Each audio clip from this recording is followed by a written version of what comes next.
लोभी माकडाची गोष्ट. एका जंगलात एक खूप लोभी माकड राहत होतं. एके दिवशी त्याला एका झाडावर खूप सारे पिकलेले आंबे दिसले. माकड खूप आनंदी झालं. ते एक एक आंबा तोडून खायला लागलं. पण त्याला वाटलं सगळे आंबे माझेच असायला हवेत. मग त्याने दोन्ही हातात खूप आंबे पकडले आणि तो खाली उतरत होता. सगळे आंबे हातातून पडले. शेवटी त्याच्या हातात एकही आंबा राहिला नाही. माकड खूप दुःखी झालं. जास्त लोभ केल्याने हातातलंही निसटतं.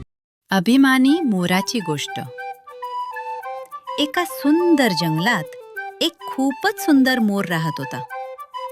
तो नेहमी इतर पक्ष्यांना म्हणायचा, माझ्यासारखा सुंदर कोणीच नाही. एके दिवशी तिथे एक शहाणं घुबड आलं. मोर लगेच म्हणाला, माझं सौंदर्य पाहतोयस ना? घुबड हसून म्हणालं, हो, पण आतूनही तसाच सुंदर आहेस का? हे ऐकून मोर थोडा थांबला.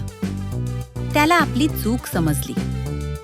त्या दिवसापासून त्याने सगळ्यांशी प्रेमाने आणि नम्रतेने वागायला सुरुवात केली. आणि हळूहळू सगळे पक्षी त्याचे खरे मित्र बनले. खरं सौंदर्य दिसण्यात नाही, तर आपल्या वागण्यात असतं. कोल्हा आणि कासवाची शर्यत. एका जंगलात एक खूप चतुर पण गर्विष्ठ कोल्हा राहत होता. तो सगळ्यांना म्हणायचा, माझ्यासारखा हुशार कोणीच नाही. एके दिवशी त्याने एका कासवाची मज्जा उडवली. तू इतका स्लो, आयुष्यात काहीच करू शकणार नाहीस. कासव शांतपणे हसला आणि म्हणाला, वेग नाही तर योग्य वेळ महत्वाची असते. कोल्ह्याने चॅलेंज दिलं, चल नदी पार करण्याची शर्यत. शर्यत सुरू झाली.